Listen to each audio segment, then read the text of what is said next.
Bonjour à tous, donc aujourd'hui je vais vous lire un conte du livre Les lettres de mon moulin, Alphonse Daudet.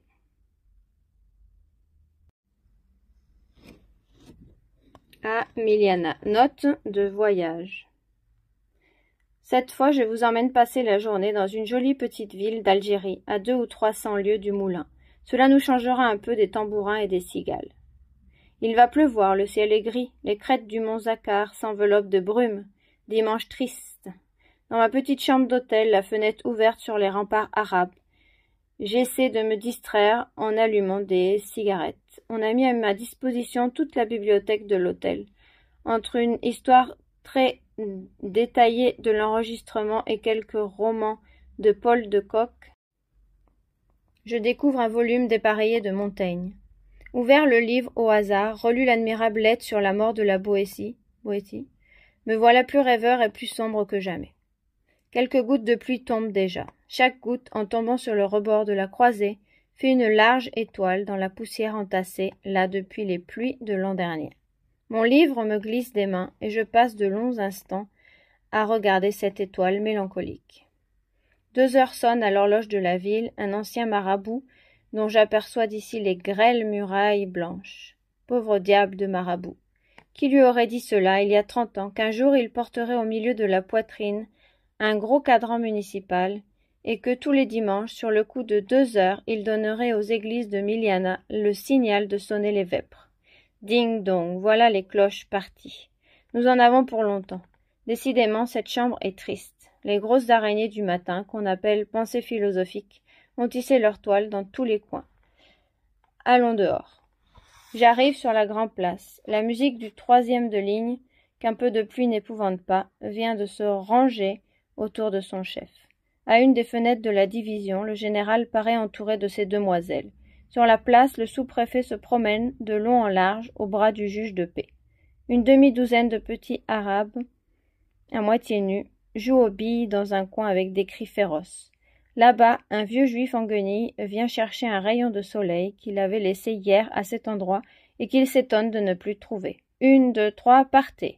La musique entonne une ancienne mazurka de Talexy que les orgues de Barbarie jouaient l'hiver dernier sous mes fenêtres. Cette mazurka m'ennuyait autrefois. Aujourd'hui, elle m'émeut jusqu'aux larmes. Oh, comme ils sont heureux, les musiciens du 3e. L'œil fixé sur les doubles croches, ivres de rythme et de tapage, ils ne songent à rien qu'à compter leurs mesures. Leur âme, toute leur âme, tient dans ce carré de papier large comme la main, qui tremble au bout de l'instrument entre deux dents de cuivre. 1, 2, 3, partez. Tout est là pour ces braves gens. Jamais les airs nationaux qu'ils jouent ne leur ont donné le mal du pays. Hélas, moi qui ne suis pas de la musique, cette musique me fait peine et je m'éloigne. Où pourrais-je bien la passer cette grise après-midi de dimanche? Bon, la boutique de Sid Omar est ouverte. Entrons chez Sid Omar. Quoiqu'il ait une boutique, Sid Omar n'est point un boutiquier. C'est un prince du sang, le fils d'un ancien dey d'Alger qui mourut étranglé par les janissaires. À la mort de son père, Sid Omar se réfugia dans Miliana avec sa mère qu'il adorait, et vécut là quelques années comme un grand seigneur philosophe parmi ses lévriers, ses faucons, ses chevaux et ses femmes, dans de jolis palais très frais, pleins d'orangers et de fontaines. Vinrent les Français. Sid Omar, d'abord notre ennemi et l'allié d'Abd el-Kader, finit par se brouiller avec l'émir et fit sa soumission.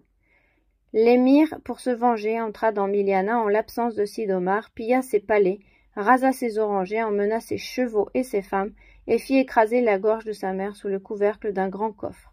La colère de Sid Omar fut terrible. Sur l'heure même, il se mit au service de la France, et nous n'eûmes pas de meilleurs ni de plus féroces soldats que lui, tant que dura notre guerre contre l'émir. La guerre finie, Sid Omar revint à Miliana. Mais encore aujourd'hui, quand on parle d'Abd el-Kader, devant lui, il devient pâle et ses yeux s'allument. Sid Omar a 60 ans. En dépit de l'âge et de la petite vérole, son village est resté beau. De grands cils, un regard de femme, un sourire charmant, l'air d'un prince. Ruiné par la guerre, il ne lui reste de son ancienne opulence qu'une ferme dans la plaine du Chéliff, et une maison à Miliana, où il vit bourgeoisement avec ses 3 fils élevés sous ses yeux. Les chefs indigènes l'ont en grande vénération. Quand une discussion s'élève, on le prend volontiers pour arbitre et son jugement fait loi presque toujours. Il sort peu, on le trouve toutes les après-midi dans une boutique attenant à sa maison et qui ouvre sur la rue. Le mobilier de cette pièce n'est pas riche. Des murs blancs peints à la chaux, un banc de bois circulaire, des coussins, de longues pipes, deux brasseros. C'est là que Sid'Omar donne audience et rend la justice, un Salomon en boutique. Aujourd'hui dimanche, l'assistance est nombreuse. Une dizaine de chefs sont accroupis dans leurs burnous tout autour de la salle. Chacun d'eux a près de lui une grande pipe, une petite tasse de café dans un fin cocotier de filigrane. J'entre, personne ne bouge. De sa place, Sid'Omar envoie à ma rencontre son plus charmant sourire et m'invite de la main à m'asseoir près de lui sur un grand coussin de soie jaune. Puis un doigt sur les lèvres, il me fait signe d'écouter. Voici le cas. Le caïd des Beni Zougzoug, ayant eu quelques contestations avec un juif de Miliana au sujet d'un lopin de terre, les deux parties sont convenues de porter le différend devant Sid'Omar et de s'en remettre à son jugement. Rendez-vous est pris pour le jour même, les témoins sont convoqués. Tout à coup, voilà mon juif qui se ravise et vient, seul, sans témoin, déclarer qu'il aime mieux s'en rapporter au juge de la paix des Français qu'à Sid'Omar. L'affaire en est là, à mon arrivée. Le juif, vieux, barbe terreuse, veste marron, bas bleu, casquette en velours, lève le nez au ciel, roule des yeux suppliants, baise la babouche de Sid'Omar, penche la tête, s'agenouille, joint les mains. Je ne comprends pas l'arabe, mais à la pantomime du juif, au mot zouk de paix, qui revient à chaque instant, je devine tout ce beau discours. Nous ne doutons pas de Sid'Omar, Sid'Omar est sage, Sid'Omar est juste. Toutefois, le zouk de paix fera bien mieux notre affaire. L'auditoire indigène demeure impassible comme un arabe qu'il est. Allongé sur son coussin, l'œil noyé, le bouquin d'ambre aux lèvres, Sid'Omar, dieu de l'ironie, sourit en écoutant. Soudain, au milieu de sa plus belle période, le juif est interrompu par un énergique caramba qui l'arrête net. En même temps, un colon espagnol venu là comme témoin du caïd quitte sa place et s'approchant d'Iscariote, lui verse sur la tête un plein panier d'imprécations de toutes langues, de toutes couleurs, entre autres certains vocables français. Trop gros monsieur pour qu'on le répète ici. Le fils de Sid'Omar, qui comprend le français, rougit d'entendre un mot pareil en présence de son père et sort de la salle. Retenir ce trait de l'éducation arabe. L'auditoire est toujours impassible. Sid'Omar toujours souriant. Le juif s'est relevé et gagne la porte à reculons, tremblant de peur, mais gazouillant de plus belle son éternel « Juge de paix, juge de paix ». Il sort. L'Espagnol furieux se précipite derrière lui, le rejoint dans la rue et par deux fois vlang, vlang, le frappe en plein visage. Iscariote tombe à genoux, les bras en croix. L'Espagnol, un peu honteux, rentre dans la boutique. Dès qu'il est rentré, le Juif se relève et promène un regard sournois sur la foule bariolée qui l'entoure. Il y a là des gens de tout cuir. Maltais, Mahonnais, nègres, arabes, tous unis dans la haine du Juif et joyeux d'en voir maltraiter un. Iscariote hésite un instant, puis, prenant un arabe par le pan de son burnous, « Tu l'as vu, Ahmed, tu l'as vu, tu étais là, le chrétien m'a frappé, tu seras témoin, bien, bien, tu seras témoin. » L'arabe dégage son burnous et repousse le Juif. Il ne sait rien, il n'a rien vu. Juste au moment, il tournait la tête. « Mais toi, Kadour, tu as vu le chrétien me battre » crie le malheureux Iscariote à un gros nègre en train d'éplucher une figue de barbarie. Le nègre crache en signe de mépris et s'éloigne. Il n'a rien vu. Il n'a rien vu non plus, ce petit Maltais dont les yeux de charbon luisent méchamment derrière sa barrette. Elle n'a rien vu, cette Mahonnaise au teint de brique qui se sauve en riant, son panier de grenades sur la tête. Le Juif a beau crier, prier, se démener, pas de témoin, personne n'a rien vu. Par bonheur, deux de ses coreligionnaires passent dans la rue à ce moment, l'oreille basse, rasant les murailles. Le Juif les avise. « Vite, vite, mes frères, vite à l'homme d'affaires, vite au juge de paix. Vous l'avez vu, vous autres, vous avez vu qu'on a battu le vieux. S'ils l'ont vu, je crois bien. Rentrez-moi dans la boutique de Sid'Omar. Le cafetier remplit les tasses, rallume les pipes, on cause, on rit à belles dents. C'est si amusant de voir rosser un juif. Au milieu du brouhaha et de la fumée, je gagne la porte doucement. J'ai envie d'aller rôder un peu du côté d'Israël pour savoir comment les coreligionnaires d'Iscariote ont pris l'affront fait à leurs frères. « Viens dîner ce soir, monsieur !» me crie le bon Sid'Omar. J'accepte, je remercie, me voilà dehors. Au quartier juif, tout le monde est sur pied. L'affaire fait déjà grand bruit. Personne ose échoppe. Brodeurs, tailleurs, bourliers, tout Israël est dans la rue. Les hommes en casquette de velours, en bas de laine bleue, gesticulant bruyamment par groupes. Les femmes pâles, bouffies, raides comme des idoles de bois dans leurs robes plates à plastron d'or, le visage entouré de bandelettes noires, vont d'un groupe à l'autre en miaulant. Au moment où j'arrive, un grand mouvement se fait dans la foule, on s'empresse, on se précipite. Appuyé sur ses témoins, le juif, héros de l'aventure, passe entre deux haies de casquettes sous une pluie d'exhortations. « Venge-toi, frère, venge-toi, venge le peuple juif, ne crains rien, tu as la loi pour toi. » Un affreux nain puant la poix et le vieux cuir s'approche de moi d'un air piteux avec de gros soupirs. « Tu vois, me dit-il, les pauvres juifs, comme on nous traite, c'est un vieillard, regarde, ils l'ont presque tué. » De vrai, le pauvre Iscariote a l'air plus mort que vif. Il passe devant moi, l'œil éteint, le visage défait, ne marchant plus, se traînant. Une forte indemnité est seule capable de le guérir. Aussi ne le mène-t-on pas chez le médecin, mais chez l'agent d'affaires. Il y a beaucoup d'agents d'affaires en Algérie, presque autant que de sauterelles. Le métier est bon, paraît-il.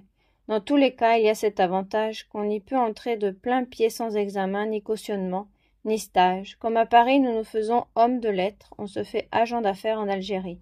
Il suffit pour cela de savoir un peu de français, d'espagnol, d'arabe, d'avoir toujours un code dans ses fontes, et sur toute chose le tempérament du métier. Les fonctions de l'agent sont très variées, tour à tour avocat, avoué, courtier, expert, interprète, teneur de livres, commissionnaire, écrivain public. C'est le maître Jacques de la colonie. Seulement Harpagon n'en avait qu'un de maître Jacques, et la colonie en a plus qu'il ne lui en faut. Rien qu'à Miliana, on les compte par douzaines. En général, pour éviter les frais de bureau, ces messieurs reçoivent leurs clients au café de la Grand Place et donnent leurs consultations, les donne-t-il, entre l'absinthe et le champoreau. C'est vers le café de la Grand Place que le digne Iscariote s'achemine, flanqué de ses deux témoins. Ne les suivons pas. En sortant du quartier juif, je passe devant la maison du bureau arabe. Du dehors, avec son chapeau d'ardoise et le drapeau français qui flotte dessus, on la prendrait pour une mairie de village. Je connais l'interprète, entrons fumer une cigarette avec lui. De cigarette en cigarette, je finirai bien par le tuer ce dimanche sans soleil.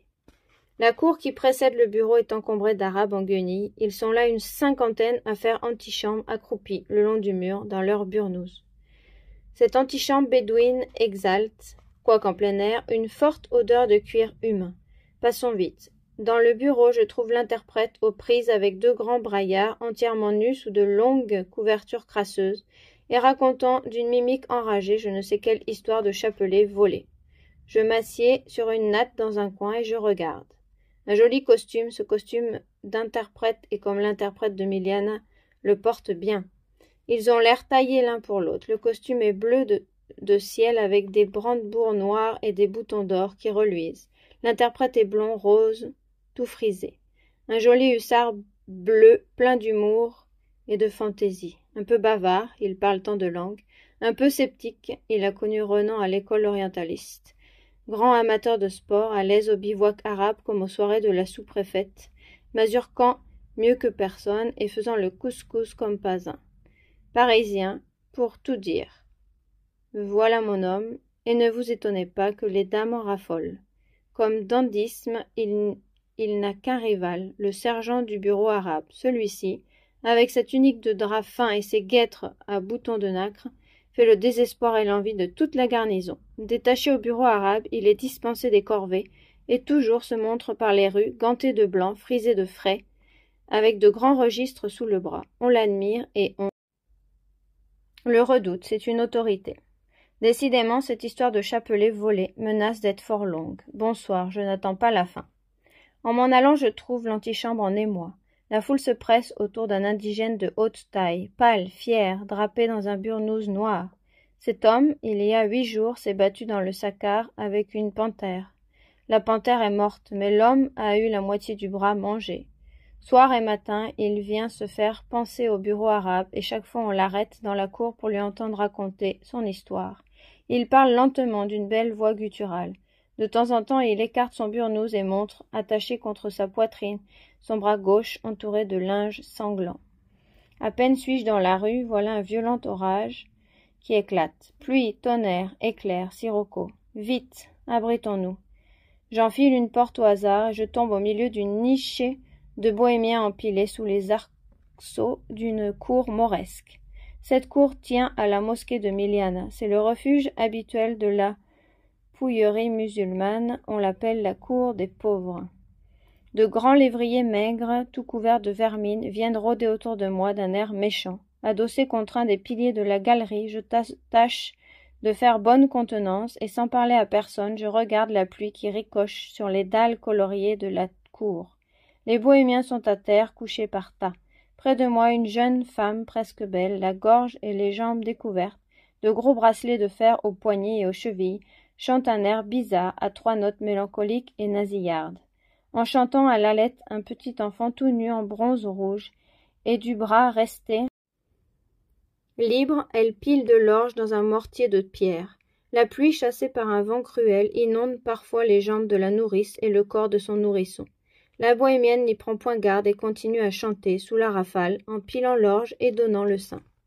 L'orage diminue. Profitant d'une embellie, je me hâte de quitter cette cour des miracles, et je me dirige vers le dîner de Sidomar. Il est temps. En traversant la grande place, j'ai encore rencontré mon vieux juif de tantôt. Il s'appuie sur son agent d'affaires. Ses témoins marchent joyeusement derrière lui. Une bande de vilains petits juifs gambade alentour. Tous les visages rayonnent. L'agent se charge de l'affaire. Il demandera au tribunal 2000 francs d'indemnité. Chez Sidomar, dîner somptueux. La salle à manger ouvre sur une élégante cour mauresque où chantent 2 ou 3 fontaines. Excellent repas turc recommandé au baron Brice. Entre autres plats, je remarque un poulet aux amandes, un couscous à la vanille, une tortue à la viande, un peu lourde mais du plus haut goût, et des biscuits au miel qu'on appelle bouchées du cadi. Comme vin, rien que du champagne. Malgré la loi musulmane, Sidomar en boit un peu, quand les serviteurs ont le dos tourné.